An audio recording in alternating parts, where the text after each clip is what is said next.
An SABC News presentation.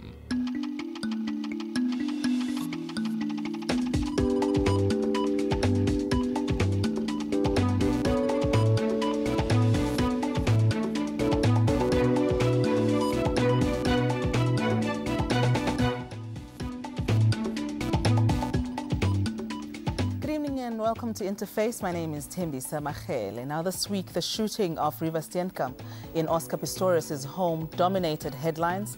Another big story recently has been the brutal rape and murder of Anine Booysens in the Western Cape. The discourse around these and other stories has brought the issue of violence against women to the fore. This is the topic of discussion on Interface tonight, and we're trying to get into the psyche of men who kill and rape women and children. And just to be clear, we're not passing judgment on whether Oscar Pistorius is guilty or not. The police and the justice system will take care of that. We're just simply using this case as an example where a woman tragically lost her life in a violent manner. First up, though, let's take a quick look at this insert compiled by Ginosi Queenie.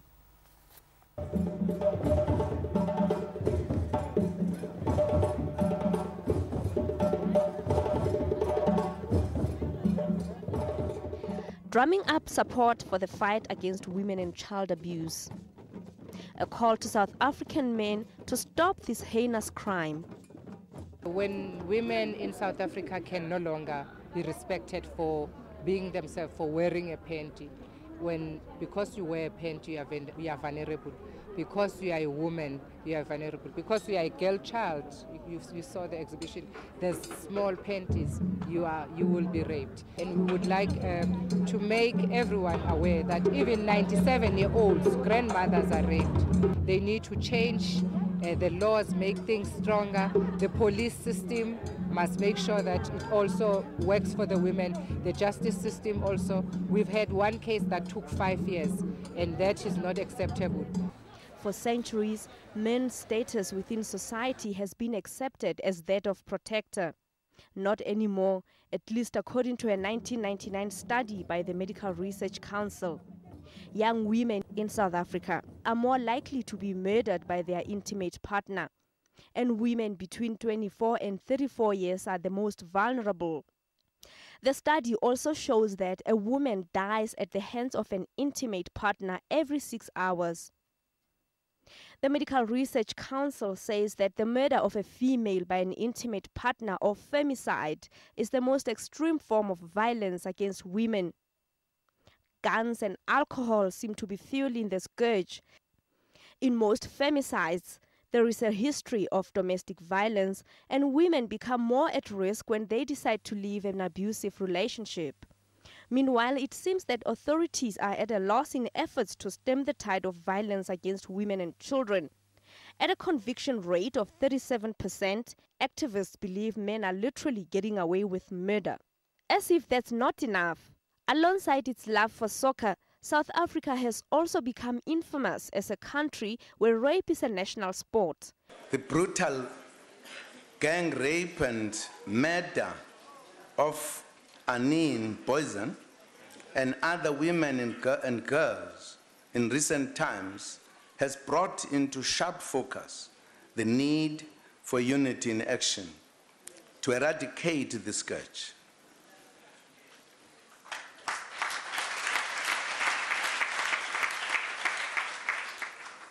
The brutality and cruelty meted out to defenseless women is unacceptable.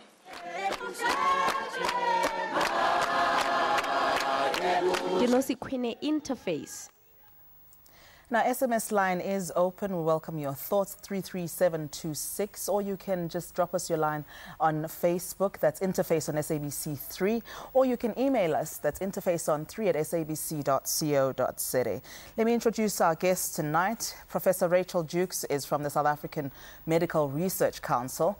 Lerato Molloy is from the South African Institute for Race Relations, and Ben Breedenkamp is from the support group Men Understanding Respect and Love, and we're going to call it Mural. That's how you say it for short. Eh? Welcome to all three of you. It's an emotional issue. It is a very sad issue, but a very real one, brought to the fore by these very big cases that we've spoken about. Lerato, just take us through the stats. One of the big ones that you released this Friday, about 2,500 adult women are murdered in South Africa every year. That is a shocking statistic. It is shocking. So according to our annual South Africa survey, with data from the South African Police Service, we found that 2,500 adult women are murdered every year. And if you break this down to daily incident rates, it's 7 women every day that are being murdered. And this is just for murder. So we look at contact crimes as well, and these include assault, common assault, assault with the intent to do grievous bodily harm, sexual offences, and then murder. And when you look at this number, it increases exponentially to plus minus 200,000 cases every year, which is even more shocking than the 2,500 women being killed every year. And then also, according to anecdotal evidence, this is very hard to collect, but women don't report these cases. So if someone gets raped or someone gets beaten by their boyfriend, for example, they don't necessarily go to the police station to report such a case. Yeah. So we have reason to believe that these numbers are much higher than ones that are collected by the South African Police Service. And in fact, your reporting rate is at around 43%. Yes, 57% of cases, and I mean this is not just for rape or sexual assault or murder, but 57% of all cases in the country go by unreported. My goodness. Professor Jukes, what is going on here? Obviously, this is not unique to South Africa. This is happening the world over, but our stats are just so high. Why is this happening in this country? Well, I think that there are a number of things. One is that we have a very marked gender hierarchy in South Africa. South Africa is a very hierarchical country, and men see themselves very firmly positioned as being superior to women. And the idea that women should be subordinate to you and that you should control women in your lives, and if necessary use violence to control women, is something that is actually legitimated as part of South African culture.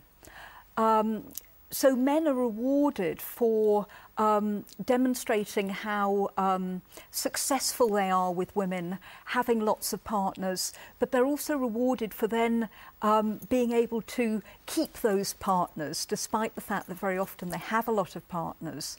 And in the context of of relationships where men are struggling to prove themselves with more women, they're trying to control women, South African women are increasingly becoming empowered and sort of question and resist different types of control by men. Then very often that is a situation in which gives rise to these very high prevalence rates of violence. But I find that a little difficult to believe, the first part of your answer, and that is just based on what we saw in that insert. Ginosi was talking about how men in the African context especially have always been the protectors, and they have this very revered role as protector of the society and their families. And now that issue of control manifesting in violence, is that a new thing, or is that something that's always been there and is only made worse by the empowerment of women? No, I think it's very important not to say that. That men, the sort of patriarchal position of African men has very strongly always been there. And the idea that women would then be subservient to them within a family is definitely there. I mean, the work that we've done in rural areas, looking really at what is understood around what's legitimate around the use of violence, does suggest, though, that to use some violence against women is regarded as culturally legitimate by men.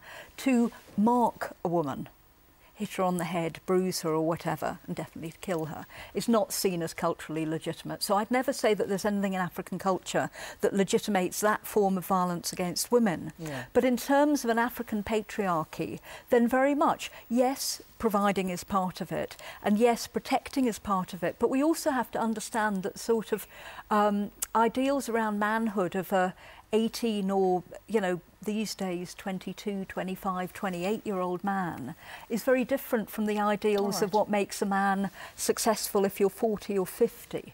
Okay. Ben, your organisation, the support group that you run, Men Understanding Respect and Love, brings together men that have abused or are currently abusing their partners. Tell us a little bit about the kind of men that comes to this organisation. Well, I think that we are surprised because it is people from all walks of life, and I don't think one could categorize it. I think one's first reaction is to try and say, well, can we make sense out of it? That, you know, does it come from a specific group?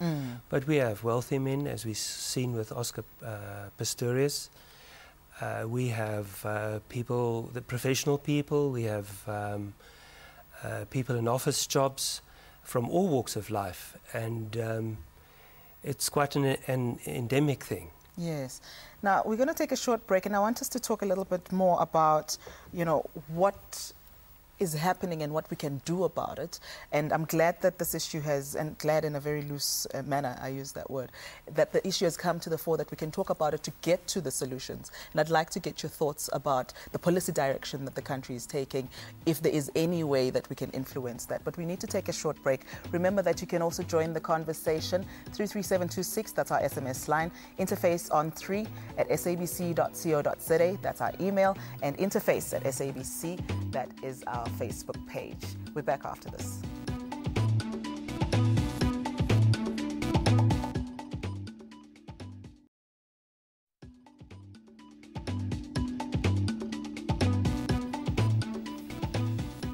You're watching Interface here on SABC3. We're talking about violence against women and children, talking to Professor Rachel Jukes, who is with the MRC, and we're also talking to Lerato Moloi, who is with the South African Institute of Race Relations, and Ben Breedenkamp, who is from the support group Mural, and that is Men Understanding Respect and Love.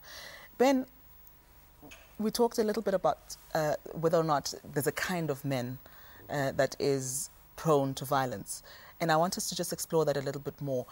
Do you find that men that maybe grew up in a certain kind of environment, who have certain childhood issues or that kind of thing, are more prone to violence? Is that still prevalent in our society today, or is it just any man or any kind of man that can do this? It's obviously a very difficult question that you're asking me. We've had some research done in our group in terms of, you know, what causes or what caused men in our group to act in a violent and an abusive way. And it was interesting to see that that one couldn't really put your finger on something very specific.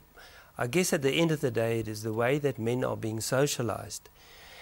And what I find interesting and I think alarming is that if you look at men, there's a whole range of irresponsible behavior which men exhibit on a daily basis.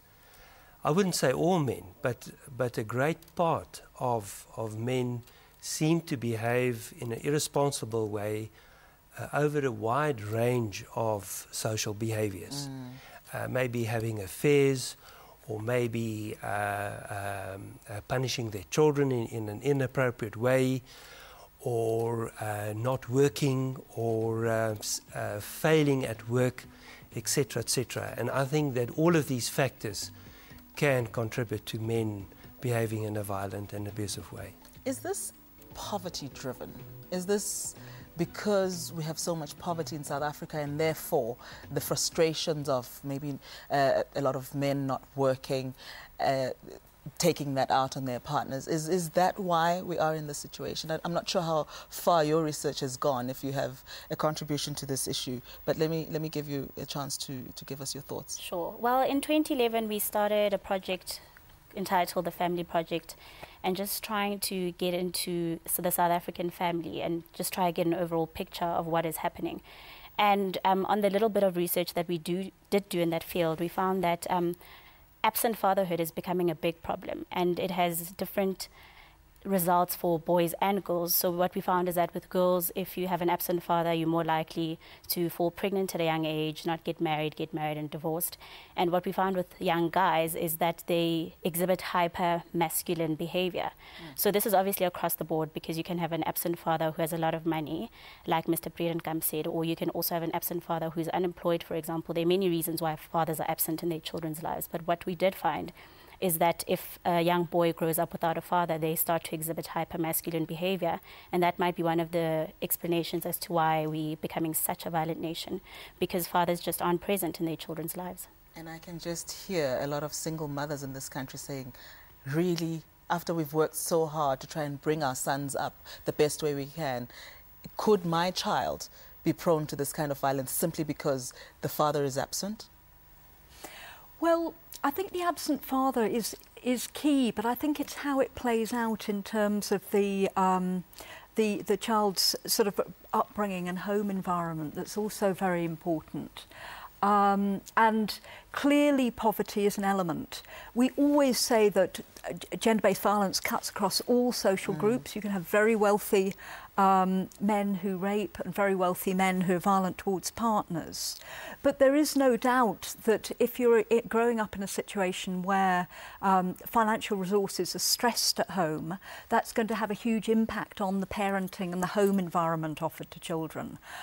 We know that if mothers are poor, if they're depressed, if they're experiencing violence themselves, they're much more likely then to use sort of harsh punishment, and the child ends up being subjected to different forms of trauma at home. We know that if boys are subjected to trauma in childhood, that it has an enduring impact on their brain development, and it makes them, they have much lower self-esteem, and they are much more likely to want to hang out with other boys and then try and demonstrate their power in ways that, like gangs do, basically get involved in delinquent antisocial behaviour.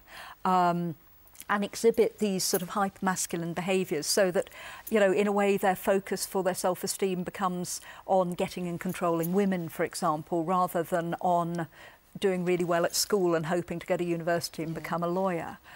So it is very important to understand how poverty and the problems we have with our education system and lack of aspirations for youth due to very high levels of unemployment impact. And then the question becomes, why does a wealthy person in an affluent neighbourhood who's grown up with all of the joys in life end up doing the same thing that a person growing up in a poverty-stricken area does? It just simply doesn't add up. But we're going to continue chatting about that. We have to take a quick break. But before we do, Rachel, I'd like you to respond to something. I knew this would probably come up. We've had some viewers saying, you know, you're being very patronizing to African men in particular by suggesting that having them growing in a patriarchal society and their culture actually propels them towards violence. Well, it's not being patronising to African men. There's a wealth of research showing that growing up in a patriarchal society propels them towards violence.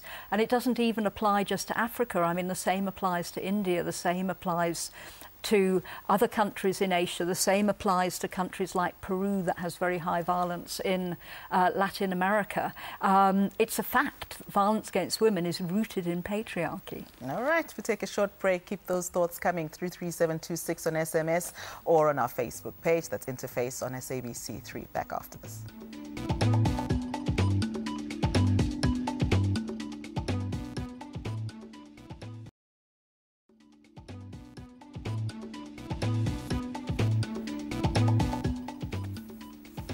Welcome back to Interface. Just a quick look at some of your Facebook messages.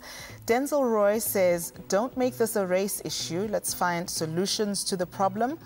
Mteteleli Njobololo says, I always thought South African laws are the best, except when it comes to implementation. South Africa has a problem of dysfunctional families, and the programs we see in the media for how to get out of an abusive relationship. You'll never see or hear about programs which talk about how to build a good relationship.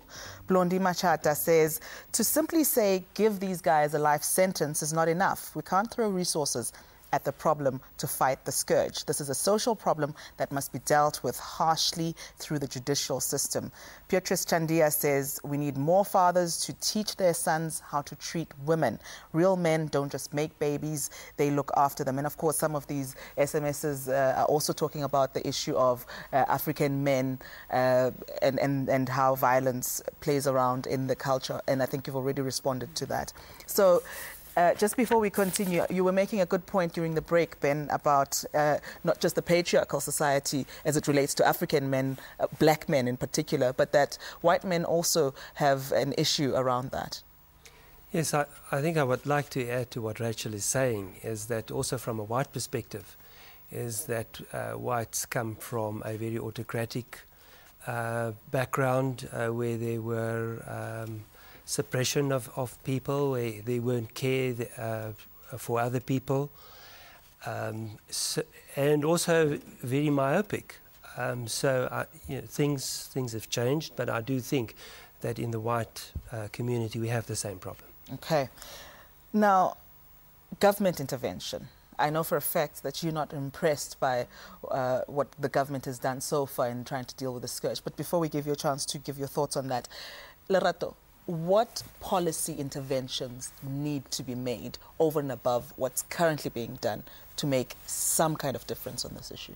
Okay, the first one that I'd like to mention, and one that's very close to my heart, seeing as though we were working on the family project, it's just there's never really been a family policy in South Africa to deal with things such as absent fathers, for example, which is it's a problem on a national scale. And I know the Department of Social Development is working on the white paper for families, and hopefully that will go a long way in trying. But what can the government do? Do they hunt these fathers down and try and make them look after their children? What I was going to move on from that is that that's going to take a while to kind of get the wheels running of it and get fathers that are responsible for their own children. But in the meantime, seeing as though these violent crimes are occurring, I think we need to have better resourced police stations where there are specific investigators for rape and family violence. We have these special victims units that have been that were launched in 2010. Yes. But if you go to the 15-year-old on the street that has been raped, I don't think she knows much about that. I don't think she knows where to go. I don't think she knows what to say. And it's very daunting if you've been abused to walk into a police station where you won't get help. For those. Yes, and we need better resource. They need to be better resourced. They need to be specific people that have the expertise and skills to deal with that. And then I also just think we need to have conversations around particularly gun policy. The Firearms Control Act of 2000 specifically states that if you have any history of violence, your gun license should be revoked or you shouldn't get one in the first place. Now, with regard to this Oscar Pistorius story, and I know he hasn't been tried and there's no conclusion on the matter yet, but it should never get to a point where someone who supposedly has a history of violence gets to the point where they shoot and murder someone. So we have these amazing policies, like one of our listeners said, that aren't being implemented correctly, and we just need to have better conversations around these. What more should the government be doing? Well, the government has to take on board primary prevention of rape. All the focus of government intervention has been on the criminal justice system, but rape in South Africa is perpetrated by between a quarter and a third of men. We can't lock up a quarter or a third of men in this country. What we have to do is to stop them acting. And similarly, intimate partner violence, we're talking about over 40% of men, so it's nearly 1 in 2 men who ever hit a woman. And the proportion who hit women repeatedly and expose their wives or girlfriends to severe violence is over 1 in 5. So we really need population-wide prevention policies. Yes, it is true that we have to end impunity, so that means that we have to beef up the whole policing element. But I feel very depressed when I hear that the first policy the government's going to come up with is reinstituting the sexual offences courts, because although we do need them, and I think that that's important, we did have them before and they didn't make any impact on rape. So what we need to do is we need to bring in more interventions. We need to look at what is the evidence for what's driving the problem. We need to deal with the gender issues in this country. We need to deal with these childhood issues in this country. And I firmly believe that some form of family policy has got to be part of it. And we have to do other things, like, as one of your the viewers mentioned, teach people how to conduct a good relationship, because that is actually important in preventing violence. We're running out of time, but Ben, can men, and I know that some men also get abused, we're not overlooking that fact, but the bulk of the violence is against women. So can men change? And I'm assuming you're a changed man. How did you do it? Well, I think in terms, just listening to the other participants, it is true that I think men in South Africa is in serious trouble. We need to step up to the plate and take responsibility for what we are doing and for who we are. And communication is a very important part of that. So on the one hand, I'm sure there's a lot of structural and formal things that need to be done, but on an informal basis, I think the whole thing of masculinity as to why it's defined and how it's defined is very important. But I believe men can change. But men need to start looking at themselves. They need to give each other feedback. They need to raise issues with each other.